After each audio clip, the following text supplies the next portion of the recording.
أعوذ بالله من الشيطان الرجيم.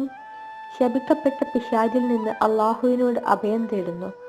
അള്ളാഹുവിന്റെ വചനങ്ങളാണ് ഖുർആനിലുള്ളത്. അത് കേവലം വായനക്കപ്പുറം ദിവ്യമായ സന്ദേശമാണ്.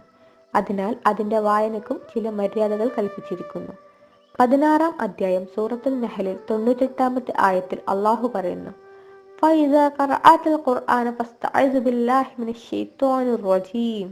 നീ ഖുർആൻ പാരായണം ചെയ്യുമ്പോൾ ശപിക്കപ്പെട്ട പിശാചിൽ നിന്ന് അള്ളാഹുവിനോട് ശരണം തേടുക. കേവലം നാവുകൊണ്ട് ഉച്ചരിക്കുന്നതിന് പുറമെ തെറ്റായ ചിന്തകളിൽ നിന്നും പിശാചിൻ്റെതായ ദുർബോധനങ്ങളിൽ നിന്നും രക്ഷ തേടാനും ഖുർആൻ വായിക്കുമ്പോൾ ഉണ്ടാകുന്ന അനാവശ്യമായ സംശയങ്ങളും സന്ദേഹങ്ങളും ഒഴിവാക്കി അതിൻ്റെ പൂർണ്ണാർത്ഥത്തിൽ ഗ്രഹിക്കുവാനും തദാനുസരണം ജീവിക്കുവാനും അള്ളാഹുവിനോട് അഭ്യർത്ഥിച്ചിട്ട് വേണം ഖുർആൻ പാരായണം തുടങ്ങാൻ എന്ന് സാരം.